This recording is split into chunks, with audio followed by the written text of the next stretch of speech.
Discusses the daf yomi for today is Nun Beis Amud Aleph as we discuss the concept of an apotropos. An apotropos is an executor, somebody who manages the affairs, the household. So Yisomin, so the Mishnah starts on 52a. Yisomin shesam poetz of alabayis. These are orphans who are relying upon somebody to basically manage their affairs. So they relied upon this person to manage their property. Oshamina, meaning to say they didn't formally appoint him as their executor. They were living at his house and he was managing the property. It wasn't a formal arrangement. Oshamina, or if their father actually formally appointed them, then this person is obligated to tithe the fruits of the mourners before they could eat it.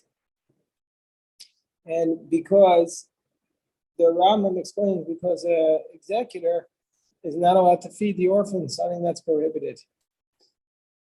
And so since you can't eat untithed fruit, therefore he has to tithe it for them. But apotropos sheminu aviyasomim, an apotropos who the father of the orphans appointed, yishava, he has to swear when they get older that he didn't abuse their property. Minu bezin, but if the court appointed him, well, yishava, he doesn't need to swear. Whereas Abba Shaul says, Abba Shaul says the opposite, that the court appointed one has to swear, but the one appointed by the father doesn't. And the Gemara is going to discuss the logic there. But first of all, the Gemara says, how can an apotropos separate a tithe? There are minu, but we have a contradictory brisa that contradicts our Mishnah. It says in the verse about separating tithes, atem. You have to separate your tithes. Lo shutfin, not your partners. Atem, you have to separate it. Lo arisin, not your sharecroppers. Atem, lo apotropsin, you and not your apotropin. You can't tithe something that's not yours. So how does our Mishnah say that the executor tithes on behalf of the minors when we said explicitly in the brisa that they can't? So it depends the context. If he's coming to feed them right away, then they need to separate it because they're not allowed to eat untithed food. But if he's coming to leave it for later, to let it put it in storage, and then later on, years down the road, well, then let the minors tithe it when they grow older. But Tanya, support for this from a brisa. Apotropin, Tormin, Asrin, the apotropos is able to tithe in order to eat the food right away, but not to store it. And he's allowed to sell on behalf of the orphans their animals, their slaves, their maids, their houses, their fields, their vineyards, in order to feed them right away, but not to leave it for later. And he also sells on their behalf the fruits, the wines, the oils, the flowers, to feed them right away, but not to leave it for them for later. I mean to say, if they have to eat, he has to sell stuff for them, but he can't do it for storage. And he has to make sure that they have the lulav and the arava, the sukkah, the tzitzis, whole davar sheyesh lo kitzvah. He has to spend money to make sure that they can do these mitzvahs. There's a fixed price to these mitzvahs that they have to do, and this comes to include kol davar sheyesh lo kitzvah asuyei shofar. Make sure that they can hear the shofar. The local say for Torah tefillin mezuzos, and he purchases Torah scroll tefillin and mezuzos, the kol davar sheyesh lo kitzvah. And again, anything that has a fixed price, asuyei megillah, comes to include a megillah. Name poskin olayim tzedakah, but you don't give charity on their behalf because there's no limit to charity, and so then they would deplete the estate. And they don't redeem captives on their behalf for the same concept, but there's no fixed amount. Not for anything that has no fixed amount. They don't spend money on the mourners because it's not a fixed amount. The executors are now going to go to court on behalf of the minors whether to find them guilty or innocent. So the Gemara says, let's go. So why can't they go if it's to the advantage of the minors? So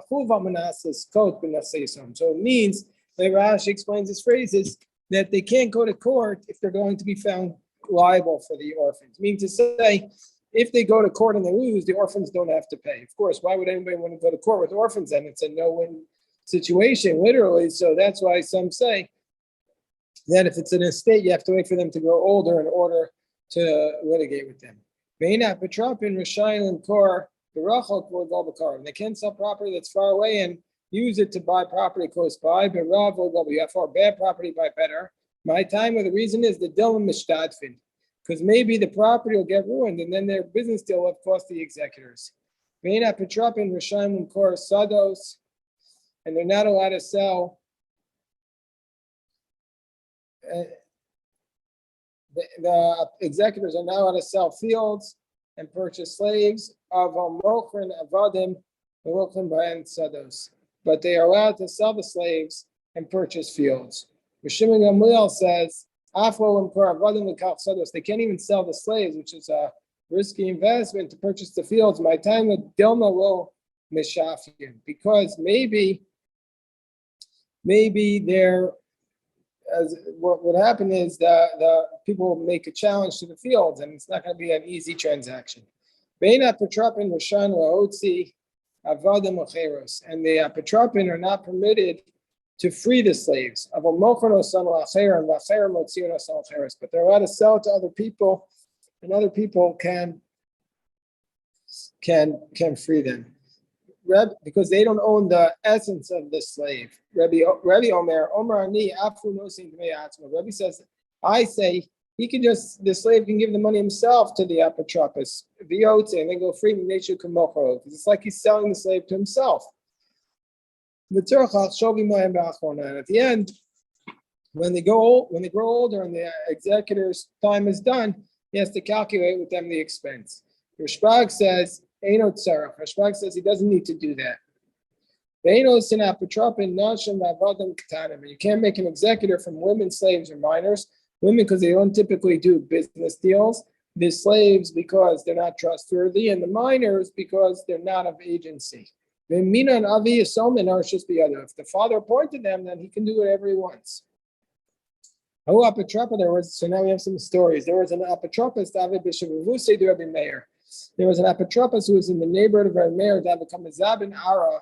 He was selling land, the Zabin Abde, and he was purchasing slaves with it. It was Shavka Rabbi Meir.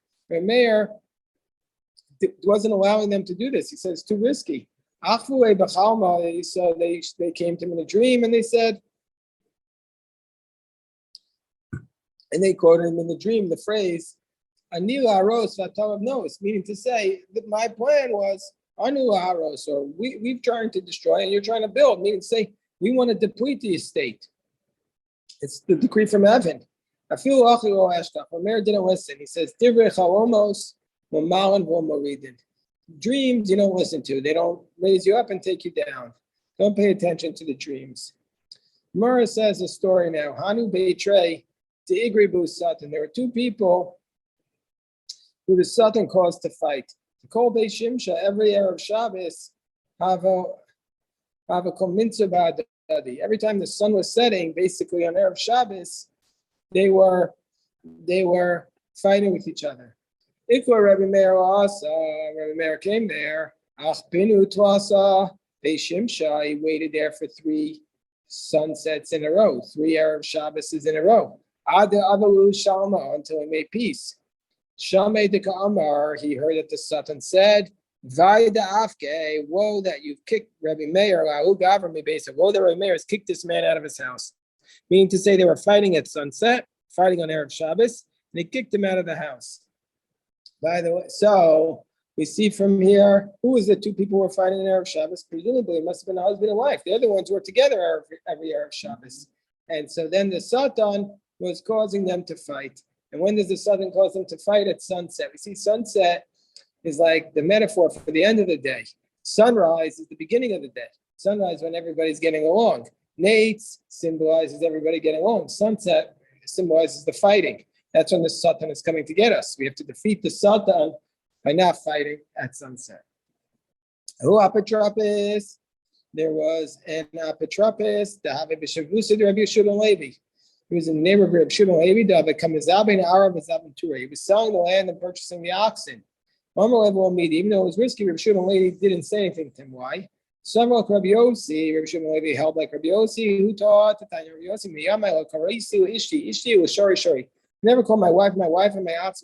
So Ishti Basi was shori. I called my wife, my household, and my ox.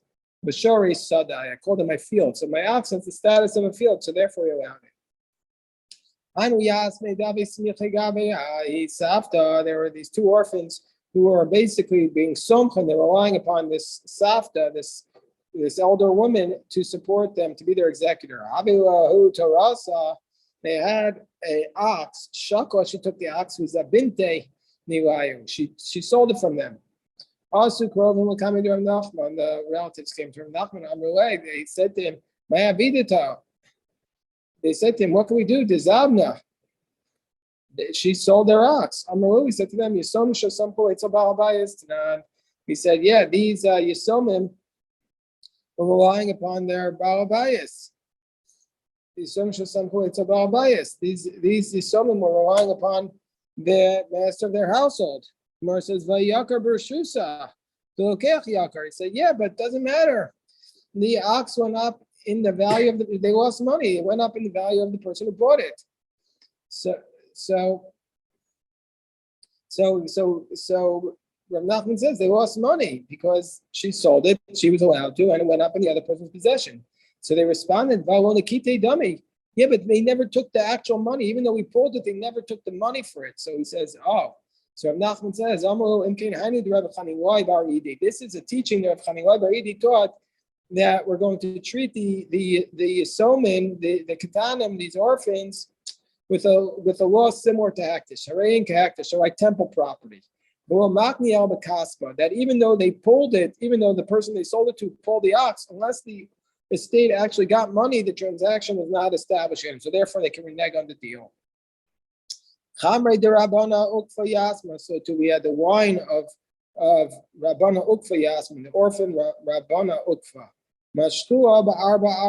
So the people bought the barrels for four azuz each, and they pulled the barrel to them. But they didn't give them money. V'yakar, and then the price of the barrel went up.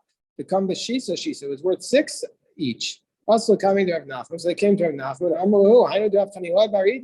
This is what Rav Chanilai Bar Idi taught. Rav Chanilai Bar Idi. They only acquire it when you give the money. They didn't give the money yet, so it was not acquired. So now we have this case, this principle of Rav Chanilai Bar Idi. Let's say they drew the fruits from the orphans. So basically, like the case of the barrel, they drew it from the orphans. In Shichu, so we say the following: Mashach Peir Miyasmi and Iyakar, and then the price went up, and the orphans could renege. How would Rav Chanilai Bar Idi?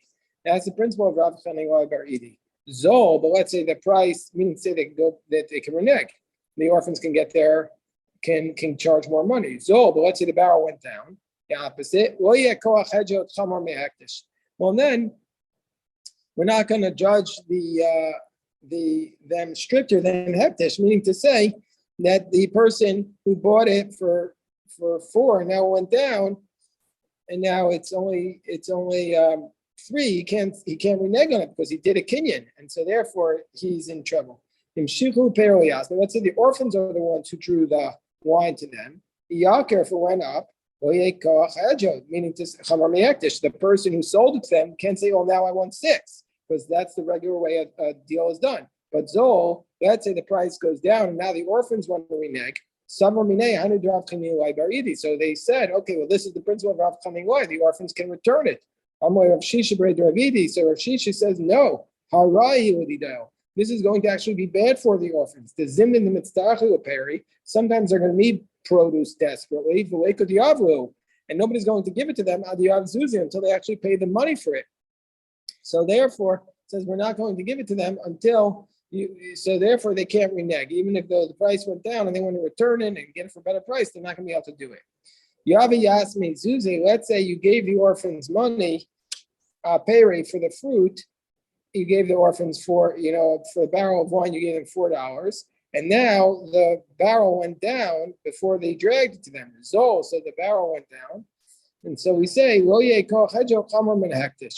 we're going to say that he can't, the person who gave him the money can't renege on it because that's the law with hedjot, and we're not going to say it's stricter than hektish. And so therefore, the purchaser loses the money. But a yakar, but now let's say the price went up, and the orphan wants to say, okay, fine, I'm not going to give you the barrel until you give me more money. They thought, okay, this was the ruling of Rav Chanilai, that the orphans have the right to do that. Rav Shisha says, no, this is bad for them. This is actually very bad for them. Why? The also Meimar, because what's going to say is also Meimar because Nisrafu Chitachem Ba'aliyah. Because what's the reason? Well, they're going to say that, let's say the fruits will burn. Let's say he's going to be keeping the fruits in his attic until the person comes along and drags them down. Let's say there's going to be a fire in the attic and they're still in the possession of the seller.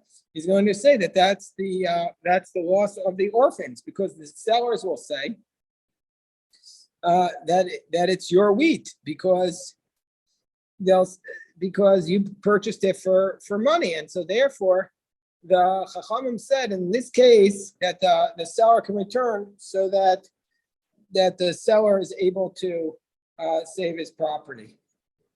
And let's look at the Rashi. The also Meimer people will come and say to them, you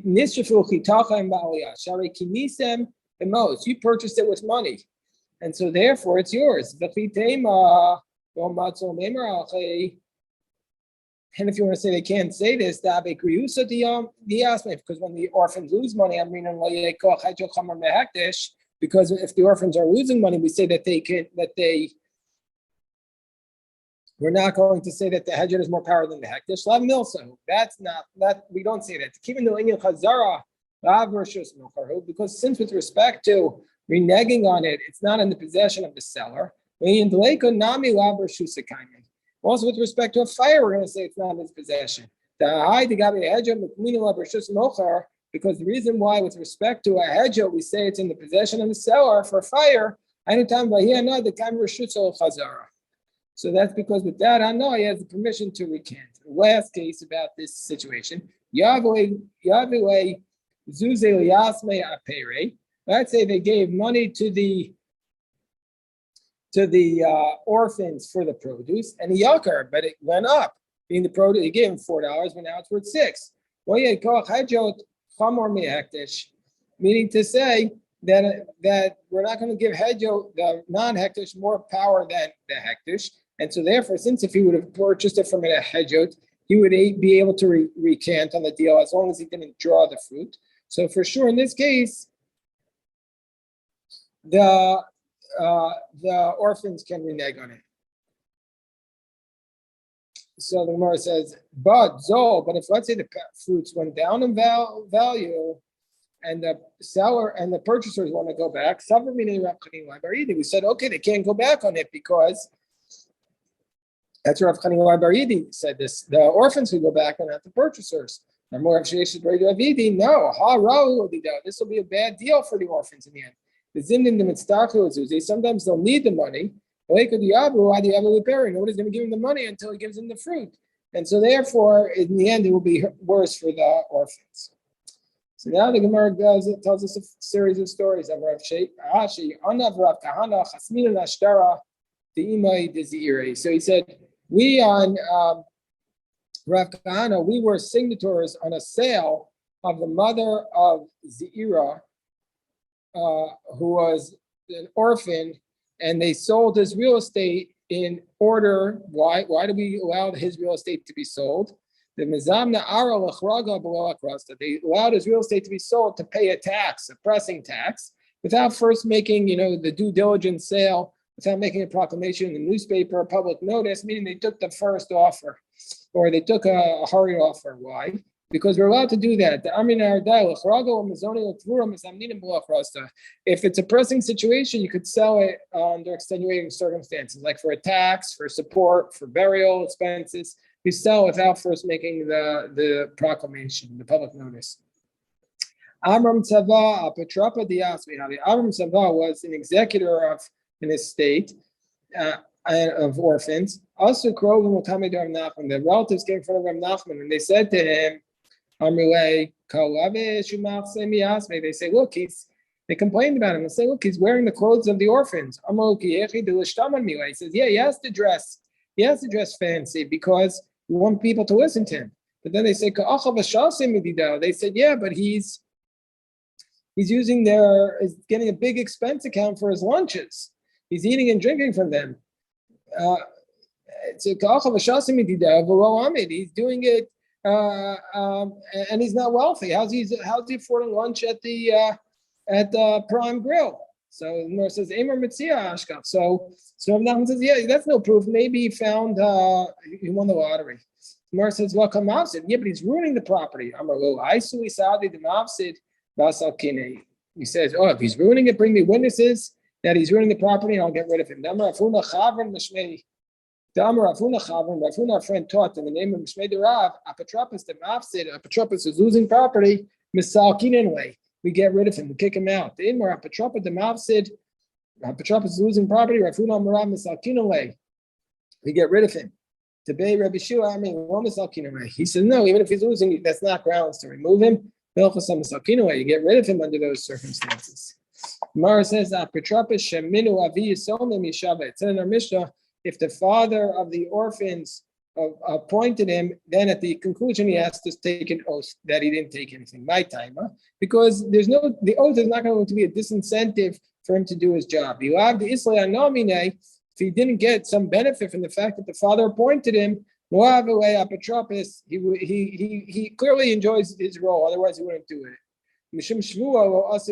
Because of an oath, he never would have stopped doing his job. Because of an oath, the fact that he has to do an oath, that wouldn't prevent him from doing his job. But if the court appointed him, the Tanna Kama says, then he doesn't take an oath. We know why? Because he's just doing something that the court asked him to do. And since he doesn't owe the court anything, doesn't get anything out of it, if he has to take an oath, he says, why would I want this job? Whereas Abba Shaul says the opposite. My time, what's the reasoning for Abba Shaul? Minu bez, and if the court appoints him, then he would have to take an oath. Why?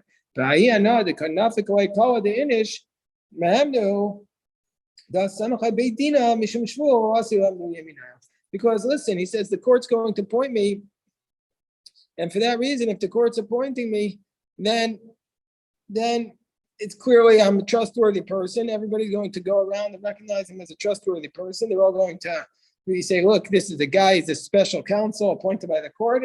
Obviously, he's going to love that honor. And so therefore, he wouldn't refrain from taking an oath for that reason. Whereas Avi is someone, but if the father of the orphans appoints him, no yishava, he should not take the oath because milsa ba'amahu. Because then he's just doing, like something that's not necessarily honorable. He's doing something just, nothing too special. And if he has to take an oath, he says, maybe I'm not going to want this job in the first place. And Amar Chanan Baraba, so if the court appoints him, he doesn't have to take the oath that he was honest. But if the father does, then we make him take an oath at the end. Tanya, Rabbi Elazar ben Yaakov says, that they both have taken oath. And that's the halacha. They both take the oath. Rav Tachifa bar Ma'arava kamedu Rabbi Avo, Apatrapa shaminu Avi Yisom Mishavim Neshu Nosi Star. Says the court, he taught from the Brisa that if the father appointed him, he has to take a oath because he's being paid for the job. Gemara says, Atayita Kaba v'chiyatale. So it's an expression. He says, basically, it's an expression. What do you mean that are you really seeing? You brought a utensil with one measure, and everybody is measuring all the apotropos, and they all get the same reward. Meaning to say, you have a principle that every apotropos who the father of the orphans appoints takes money. How do we know that everyone takes money? So Ella Ema Mibnei Shehu Kinos Yisrael. No, it's like he's being paid for it. Why? It's because if the father wouldn't appoint him, he's doing a favor, and if he wouldn't be getting something out of it, he wouldn't have done it. So we see he's getting a favor, he's getting something out of this, so it's like he's being paid, so therefore he has to do this oath at the end to make sure that he didn't benefit himself from it, because it's a desirable position. Okay, we will stop the recording here. We say to